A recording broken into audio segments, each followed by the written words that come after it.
Hello friends, मैं पिंकी स्वागत करती हूँ आप सभी का आपके अपने यूट्यूब चैनल पर। फ्रेंड्स, आज की इस वीडियो में मैं आपको ब्लाउज का नाप लेकर 4 टक्स बेल्ट ब्लाउज की कटिंग बताऊंगी। ये जो ब्लाउज है डीप नेक का रहेगा और इसमें मैं आपको टक्स लगाने का सही तरीका भी बताऊंगी। फ्रेंड्स, खासकर ये वीडियो बिगनर बहनों के लिए है। जो बहनें अभी सीख रही हैं उनको ब्लाउज कटिंग करने में दिक्कत आती है, तो वीडियो को आप लोग पूरा देखिएगा। चलिए शुरू करते हैं। सबसे पहले तो देखिए फ्रेंड्स, हमें अस्तर को फोल्ड करना सीखना है। ये जो हमारा अस्तर है 80 सेंटीमीटर का है और इसे हमने देखिए ऐसे डबल फोल्ड किया है। अस्तर को आपको हमेशा ना लंबाई में फोल्ड करना है। लंबाई में फोल्ड करने से सारे पार्ट हमारे लंबाई में निकलते हैं और इससे फिटिंग अच्छी आती है, ब्लाउज में खिंचाव नहीं आता है। तो आपको अस्तर हमेशा कोशिश करनी है कि वो लंबाई में फोल्ड करके रखिए। तो हमने देखिए यहाँ पे अस्तर को डबल फोल्ड करके रखा है, फोल्डेड साइड हमने अपनी ओर रखा है। सबसे पहले पीछे वाले पल्ले की मार्किंग करेंगे। तो चलिए सबसे पहले ब्लाउज का नाप लेना सीखते हैं। फ्रेंड्स, देखिए ब्लाउज को पीछे की साइड से रखना है। तो आप देख सकते हैं फ्रेंड्स कि शोल्डर जो है कभी कभी गले की साइड डाउन होता है और कभी आर्म होल की साइड। लंबाई नापने के लिए आपको इंची टेप यहाँ पर रखना है और नीचे तक इंची टेप को ले जाना है। देखिए जितनी लंबाई आ रही है ना उसको नोट कर लेना है। ब्लाउज की लंबाई 13 इंच है। अब आर्म होल नापना है। तो फ्रेंड देखिए जहाँ पे स्लिप का जॉइंट है ना, यहाँ पे ये देखिए इस तरीके से आपको निशान लगा लेना है। निशान लगाने के बाद स्केल से सीधा कर लेना है। आर्म होल नापने का बहुत ही परफेक्ट तरीका है ये। अब जितना आ रहा है इसको नाप लेना है। तो देखिए कितना आ रहा है, यहाँ पे हमारा आर्म होल आ रहा है 6.25 इंच, यानी कि 6 इंच में 2 पॉइंट कम है। तो इसको भी नोट कर लेंगे। अब यहाँ से गले को नापेंगे तो गले की पट्टी नाप लेंगे। फ्रेंड्स, गले की पट्टी नापने के बाद गला अपने आप ही निकल आता है। तो इस तरीके से लंबाई हमारी है 13 इंच, आर्म होल 6.25 इंच है और गले की पट्टी जो है वो 3 इंच तैयार है। अब बाकी का नाप आगे की साइड से लेना है, आगे पल्ले की साइड से। यहाँ पे आपको हुक या फिर बटन को बंद कर लेना है और इंची टेप को एक स्लिप के जॉइंट से दूसरे स्लिप के जॉइंट तक ले जाना है। तो देखिए हमारी जो चेस्ट आ रही है 17 इंच की आ रही है। तो इसको आधा करके लगाएंगे तो देखिए कितने इंच की चेस्ट आएगी, 8.5 इंच की। ब्लाउज में ये जो चेस्ट होती है ना, इसे हम अपर चेस्ट बोलते हैं। ये चीज भी आपको साथ के साथ क्लियर करना है। अब देखिए फ्रेंड्स, यहाँ पे कमर को नापना है। तो कमर इस तरीके से नाप लेंगे। तो देखिए कमर हमारी आ रही है 14.5 इंच की। अब इसका जब हम हाफ करेंगे तो कमर की मार्किंग आएगी 7.25 इंच पर। मार्किंग करते समय हम इस तरीके से मार्क करेंगे। और अब देखिए फ्रेंड्स, गला नापने के लिए क्या करना है, जहाँ पे अस्तर का सीधा भाग है वहीं पर गले को ऐसे रख लेना है। तो ये बहुत ही आसान तरीका है गला नापने का। और भी तरीका फ्रेंड्स मैं आपको आगे बताऊंगी। तो अगर आप बिगिनर हैं तो आप इस तरीके से गले को नाप सकते हैं। तो देखिए गले की लंबाई आगे की आ रही है 6 इंच की। ब्लाउज का गला जब डीप होता है तो शोल्डर नापने में दिक्कत होती है, शोल्डर परफेक्ट नपता नहीं है। तो आपको क्या करना है, शोल्डर पट्टी नाप के रख लेनी है। बाकी मैं आपको अभी आगे बताऊंगी फ्रेंड्स। अब देखिए यहाँ पर बेल्ट की पट्टी को नाप लेना है। बेल्ट पट्टी कितने इंच पर तैयार है, नाप करके हम सारे नाप को नोट करके रखेंगे ताकि बार बार ब्लाउज को नापने की ज़रूरत ना पड़े। तो देखिए बेल्ट यहाँ पर हमारी आ रही है 2.5 इंच की।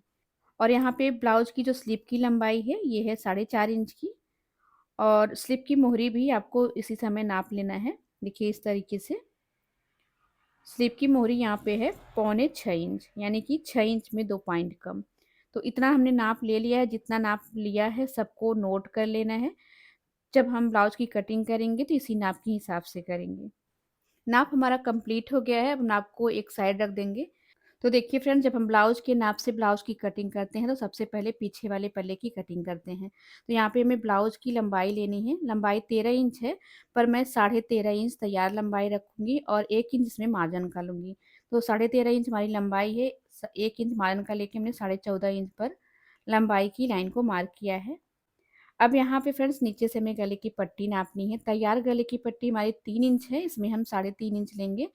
½ इंच नीचे सिलाई में जाएगा और ऊपर की सिलाई में हमें पाइपिंग लगानी है, इसलिए हम ऊपर मार्जिन नहीं ले रहे हैं। अगर आप गले की पट्टी पलटना चाहते हैं तो आप मार्जिन ले सकते हैं। इस तरीके से हमारे गले की लंबाई देखिए हमें मिली है 11 इंच की। तो इस ब्लाउज में हमारा जो गला है गोल शेप में रहेगा। तो गोल गले की चौड़ाई हमें बहुत ज़्यादा नहीं रखनी है। हम गले की चौड़ाई यहाँ पर रखेंगे 2.25 इंच। और जो शोल्डर पट्टी है वो भी 2.25 इंच तैयार है। तो हमें इसमें 1 इंच मार्जिन का प्लस करके लेना है, यानी कि 3.25 इंच हमें शोल्डर पट्टी ले लेनी है। तो कुल मिला के हमें जो शोल्डर मिला है वो 5.5 इंच का मिला है। तो इस तरीके से गले के हिसाब से हमें शोल्डर लेना होता है, जिससे कि हमारा शोल्डर परफेक्ट बनता है। अब आर्म होल हमने नाप के हिसाब से लेना है, पौने 6 इंच। आर्म होल में मार्जिन बिल्कुल भी नहीं प्लस करना है, जितना है उतना ही रखना है। अब देखिए फ्रेंड्स, हमारे ब्लाउज की जो चेस्ट है वो 17 इंच की है, उसका आधा लेंगे 8.5 इंच। 2 इंच मैं यहाँ पर मार्जिन का रख रही हूँ, मार्जिन अपने हिसाब से रखिएगा। ये देखिए इस तरीके से। अब नीचे कमर की मार्किंग करनी है। कमर 14.5 इंच है, उसका आधा लेना है 7.25 इंच। आधा इंच की टक्स लगानी है और 2 इंच का मार्जिन ले लेना है। देखिए फ्रेंड्स, आप जब भी डीप गला बना रहे हैं तो आप टक्स आधा इंच से ज़्यादा नहीं लगाएंगे, क्योंकि जो ये पीछे की टक्स होती है ना, इसकी वजह से भी हमारे आर्म होल के नीचे सल आता है, यानी कि रिंकल पड़ते हैं। डीप गले में फ्रेंड जितना हम शोल्डर रखते हैं उससे आधा इंच ज़्यादा यहाँ पर रखते हैं। इसके बाद आर्म होल की लाइन को इस तरीके से मार्क करना है और अब जितनी भी आर्म होल की लाइन की लंबाई है उसको आधा कर लेना है।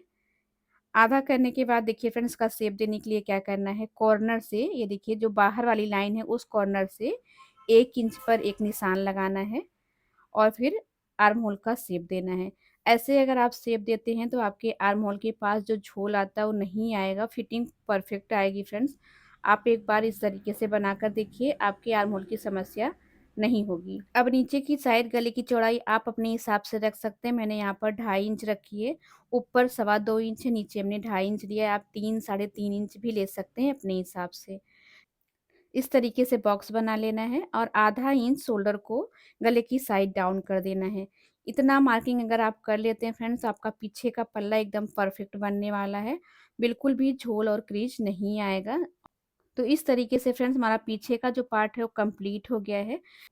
तो अगर आप ब्लाउज के नाप से कटिंग कर रहे हैं तो जैसा नाप आपने लिया उस तरीके से कटिंग करनी है।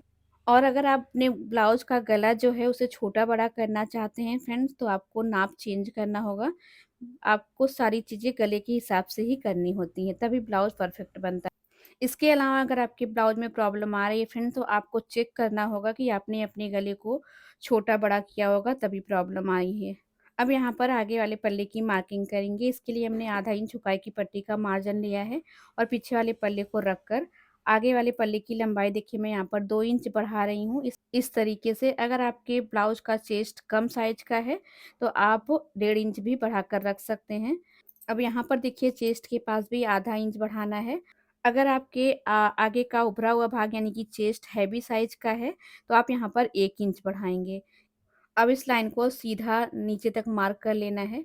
आप देख सकते हैं फ्रेंड्स कि हमने आधा इंच हुकाई की पट्टी के लिए लिया है, 2 इंच लंबाई में एक्स्ट्रा लिया है और चेस्ट के पास भी आधा इंच एक्स्ट्रा बढ़ाया है, क्योंकि इसमें टक्स लगेगी और बेल्ट की मार्किंग होगी। इसीलिए आपको इतना कपड़ा बढ़ा के लेना है, नहीं तो आपका आगे और पीछे का पल्ला छोटा-बड़ा हो जाएगा। अब हमें आर्म होल पर गहराई देनी है, तो देखिए शोल्डर नाप करके लाइन को सीधा मार्क करेंगे और अब हमें आर्म होल पर गहराई देने के लिए मार्किंग करनी है। तो किस तरीके से मार्किंग करेंगे फ्रेंड, देखिए यहाँ पे आधा इंच अंदर की साइड शेप देंगे और आर्म होल की लाइन से भी थोड़ा-सा नीचे जाकर देखिए इस तरीके से मार्क लगाना है, ये देखिए। और अब देखिए फ्रेंड, जितना ब्लाउज की शोल्डर पट्टी हमने पीछे की साइड रखी है, नाप लेना है। 3.25 इंच हमारे शोल्डर की पट्टी है, तो 3.25 इंच हम आगे की शोल्डर पट्टी रखेंगे। बाकी का हमारा गले का चौड़ाई रहेगा। गले की लंबाई 6 इंच है, तो इसमें मैं 6.5 इंच पर कटिंग करूँगी और फिर इसका एक बॉक्स बना लूँगी फ्रेंड्स। आगे का गला मैं यहाँ पर गोल बना रही हूँ, तो गोल का शेप बना लूँगी देखिए इस तरीके से। और अब हमें बेल्ट की मार्किंग करनी है। इसके लिए फ्रेंड देखिए हम क्या करेंगे, सबसे पहले 1 इंच का मार्जिन ले लेंगे जो कि बेल्ट का मार्जिन रहेगा। इसके बाद जो हमारी बेल्ट की लंबाई हमने नापी थी वो 2.5 इंच की थी, 2.5 इंच पर एक लाइन मार्क कर लेंगे। ये देखिए इस तरीके से। अब क्या करना है, देखिए सबसे पहले बेल्ट पर कमर की मार्किंग कर लेनी है। अगर आप कन्फ्यूज़ हैं कि हमें कमर की टक्स कितने इंच की लेनी है, तो ये आसान तरीका है।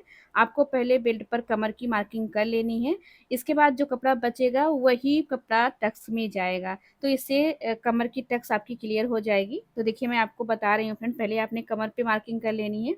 इसके बाद बेल्ट का शेप बना लेना है। देखिए यहाँ पे मैं आधा इंच ले रही हूँ और टक्स की जो चौड़ाई है वो मैं 3.5 इंच ले रही हूँ और फिर मैं बेल्ट का इस तरीके से शेप दे दूँगी। हल्का सा देखिए यहाँ पे आपको गोलाई दे देनी है इस तरीके से और अब यहाँ से देखिए, जहाँ से हमारी कमर की फिटिंग की मार्किंग है वहाँ से यहाँ तक कमर का आधा कर लेंगे। तो जितना आ रहा है उस पर निशान लगाएंगे। और अब ऊपर से देखिए 9.5 इंच पर एक पॉइंट लगाएंगे जो कि टक्स का पॉइंट है। और अब इसी पॉइंट से 1.5 इंच की दूरी पर 4 निशान लगाएंगे। देखिए जैसे मैं लगा रही हूँ ऐसे आपको भी लगाना है फ्रेंड्स, अगर आपका ब्लाउज साइज 32 से 36 साइज के बीच का है तो। अब ऐसे 4 पॉइंट्स लगाने के बाद फ्रेंड्स देखिए हमें इस लाइन को खींचना कहाँ पे, ये भी मैं आपको क्लियर करूंगी। तो ये 4 पॉइंट्स हमारे लग गए हैं। आप चाहे तो देखिए इस समय ये चूड़ी वाली ट्रिक बहुत तेजी से वायरल हो रही है, आप चाहे तो इस चूड़ी को रख के भी चारों पॉइंट लगा सकते हैं। अब इन चारों पॉइंट्स को मिलाना कहाँ पे है, देखिए गले और बेल्ट के बीच का जो भाग है वहाँ पे एक निशान लगा लेना है और ये वाला पॉइंट यहाँ पे मिला देना है। यहाँ पर बेल्ट से 2 इंच ऊपर लेना है और इस वाले पॉइंट को यहाँ पर मिला देना है, ये देखिए इस तरीके से। अब जो आर्म होल वाला टक्स है उसे देखिए कैसे मिलाना है, कमर वाली टक्स के ठीक सामने फ्रेंड, जैसे कटोरी का शेप बनता है ना, वैसे पॉइंट पॉइंट करके आपको निशान लगा लेना है और जहाँ पे लगे कि हमारा शेप अच्छे से आ रहा है वहीं पे लाइन को खींच देना है। चारों टक्स का पॉइंट तो हमने कंप्लीट कर लिया है फ्रेंड्स। अब हमें बात करनी है कि चारों टक्स कितने कितने इंच की लगानी है। चारों टक्स अगर हमारी सही से लग जाती है फ्रेंड्स तो हमारा ब्लाउज का जो फ्रंट पार्ट है एकदम परफेक्ट बनता है, परफेक्ट पफ रहता है और ना ही चेस्ट दबता है और ना ही चेस्ट के पास कोई क्रीज आती है। तो अगर इस तरीके से आप टक्स की मार्किंग करेंगे तो आपका भी ब्लाउज कंप्लीटली परफेक्ट बनेगा। ये जो टक्स लगाने का तरीका है एकदम परफेक्ट है फ्रेंड्स। इस तरीके से बेल्ट पर कमर की मार्किंग कर लेने के बाद जो कपड़ा बचेगा उसी कपड़े को नाप करके टक्स लगानी है। अब चाहे वो आधी इंच की हो या फिर 1 इंच का हो, जितना भी है उतने की ही टक्स लगानी है, क्योंकि हमने जो मार्किंग करी है वो चेस्ट के हिसाब से करी है। और अब चेस्ट में से कमर को निकाल देने के बाद कपड़ा जो बचेगा वही तो परफेक्ट टक्स लेके आएगा। तो इस तरीके से आपको लेना है जिसकी वजह से हमारा पफ ब्लाउज का सही से बनेगा और चेस्ट एकदम परफेक्ट आएगा। तो अब देखिए फ्रेंड्स यहाँ पे हमारा जो बचा हुआ कपड़ा है वो 1.5 इंच का है, तो 1.5 को देखिए इस तरीके से आधा कर लेना है और एक निशान इधर लगाना है, एक निशान इधर लगाना है। आपके में जितना बच रहा है आपको अपने हिसाब से लगाना है, जितना बच रहा है उसका आधा करके इस तरीके से मार्क करना है। तो एक टक्स हमारी कमर वाली इस तरीके से क्लियर हो जाएगी। अगर इस तरीके की टक्स लगी है फ्रेंड्स तो आपकी कमर के पास बिल्कुल भी कपड़ा फालतू नहीं रहेगा और फिटिंग कमर की परफेक्ट आएगी। अब ये जो टक्स हमने लगाई है इस टक्स के एक साइड का पार्ट नापेंगे, देखिए यहाँ से यहाँ तक जितना आ रहा है फ्रेंड्स उसको देख लेंगे। देखिए यहाँ पे आ रहा है 1 इंच में 2 पॉइंट कम है, जितना भी आ रहा है आपको इसी तरीके से अपने ब्लाउज का नापना है। जितना भी आ रहा है उसका आधा करके यहाँ की टक्स लगा लेनी है। और ये वाली टक्स अगर आपकी सही ढंग से लग जाएगी फ्रेंड्स तो आपके ब्लाउज में जो प्रॉब्लम आती है, जैसे कि कभी कभी ब्लाउज पहनने पे चेस्ट दबा दबा लगता है या फिर ढीला लगता है, वो नहीं लगेगा, क्योंकि इसकी वजह से हमारे ब्लाउज का पफ सही रहेगा। अब जो गले वाली टक्स है यहाँ वाली, इसे आधा इंच की लगाएंगे। इसे आप अपने हिसाब से लगा सकते हैं, इसका कोई नाप नहीं होता है, आप आधा इंच भी लगा सकते हैं, आप चाहे तो और चौड़ी भी लगा सकते हैं। और इधर वाली टक्स को भी हम आधा इंच लगाएंगे, क्योंकि हमने मार्जिन 2 इंच बढ़ाया है तो 1 इंच का मार्जिन इस टक्स में जाएगा और 1 इंच का जो मार्जिन है बेल्ट की सिलाई में और शोल्डर की सिलाई में जाएगा। तो इस तरीके से फ्रेंड्स हमें चारों टक्स लगा लेनी है। अब आपको बिल्कुल भी कंफ्यूज नहीं होना है कि कितने चेस्ट साइज में कितने इंच की टक्स लगानी है। आपकी जो टक्स है अपने आप ही क्लियर हो जाएगी जब आप इस तरीके से लगाएंगे। अब मैं यहाँ पर बाजू की कटिंग करूंगी, तो सबसे पहले मैं एक बाजू की कटिंग कर रही हूँ फ्रेंड्स। तो कपड़े को हमने डबल फोल्ड किया है, जितनी आपकी चेस्ट है उसमें आधा इंच प्लस करके ले लेना है। हमने यहाँ पर 9 इंच लिया है, तो 9 इंच पर कपड़े को डबल फोल्ड किया है। अब लंबाई में 1 इंच का मार्जिन लेंगे। इसके बाद जितनी इंच की हमारी स्लीव की लंबाई है हमें रख लेना है। स्लीव की लंबाई 4.5 इंच है, तो देखिए 4.5 इंच पर मार्किंग कर लेनी है। और अब स्लीव का शेप देने के लिए मैं 3 इंच पर एक लाइन मार्क कर रही हूँ, यहाँ पे इस तरीके से लाइन को मार्क कर लेना है, ये देखिए। और अब मैं एकदम आसान तरीके से आपको देखिए बाजू की कटिंग बता रही हूँ फ्रेंड्स। आपको क्या करना है, पीछे का पल्ला लेना है और इस तरीके से इसके आर्म होल को नाप लेना है। तो यहाँ पे हमारा 7 इंच आ रहा है, तो जो हमने ये 3 इंच की लाइन मार्क करी है उस पर 7 इंच सीधा ले लेंगे। फोल्डेड साइड से 1.5 इंच सीधा रखेंगे और यहीं से देखिए इस तरीके से हम स्लिप का शेप बनाएंगे। और अब देखिए फ्रेंड्स स्लिप की जो मोहरी है वो हमारी 6.25 इंच है, तो 6.25 इंच पर मार्क लगाएंगे। 2 इंच मार्जिन का लेके कटिंग और फिटिंग दोनों की लाइन को मार्क कर लेंगे। अब स्लीव को कटिंग कर लेना है, ये देखिए इस तरीके से। एक स्लिप कट हो जाएगा तो फिर इसी स्लिप को रख के दूसरी स्लिप भी कट कर लेंगे। इस तरीके से कटिंग करने पे कपड़े में जोड़ नहीं आता है और आसानी से दोनों बाजू निकल जाती है। तो देखिए फ्रेंड्स, हमारी यहाँ पे एक बाजू कटिंग हो चुकी है। अब इस पर गहराई देंगे, तो गहराई हमें देना है 1/4 इंच का, यानी आधा इंच से थोड़ा-सा हमें ज़्यादा लेके इस तरीके से गहराई दे देनी है। तो अगर आपको गहराई इस तरीके से देने में प्रॉब्लम आती है फ्रेंड्स, आपको क्या करना है, देखिए स्लिप के पार्ट को थोड़ा-सा छोटा-बड़ा कर लेना है। कितना छोटा कर लेना है ये भी मैं आपको बता देती हूँ। देखिए यहाँ पे 1 इंच हमने छोटा-बड़ा किया है। इसके बाद यहाँ पे जो एक्स्ट्रा दिख रहा है ना, इसको कट कर देना है। तो इससे गहराई आसानी से बन जाती है। मैं यहाँ पर गहराई की कटिंग इसलिए नहीं कर रही हूँ फ्रेंड्स, क्योंकि कपड़ा जो है एक कलर का है, सिलाई करते समय दोनों पार्ट एक ही साइड का हो जाता है। तो जब मैं अस्तर को कपड़े के साथ बैठा लूँगी ना, इसके बाद शेप जो हमने बनाया है अभी, उस पर कटिंग कर लूँगी। तो इस तरीके से आपको भी करना है। अगर आप स्लीव की कटिंग कर रहे हैं तो आप गहराई की मार्किंग कर लें, पर कटिंग ना करें, क्योंकि सिलाई करते समय दोनों पार्ट एक ही साइड का हो जाता है तो बड़ी कन्फ्यूजन होती है। अब हमारा जो सारा पार्ट है अस्तर पर कंप्लीट हो गया है। मेन कपड़े को डबल फोल्ड करके सारे पार्ट को कपड़े पे रखकर कटिंग कर लेंगे। और कटिंग करते समय देखिए फ्रेंड्स, आपको ना थोड़ा कपड़ा एक्स्ट्रा लेके कट करना है, और सिलाई करने के बाद जो भी एक्स्ट्रा रहेगा उसको काट देना है। तो यहाँ पे हमारी जो कटिंग है फ्रेंड्स कंप्लीट हो गई है। आई होप कि आपको अच्छे से समझ में आ गई हो। अगर आपको फिर भी कहीं पे कोई डाउट हो तो आप कमेंट बॉक्स में पूछ लीजिएगा। किस टाइप की वीडियो देखना चाहते हैं आप लोग कमेंट करके बताया करें फ्रेंड्स, और वीडियो अगर अच्छा लगा करे तो वीडियो को लाइक भी कर दिया करें। मिलते हैं नेक्स्ट पार्ट में। Thank you.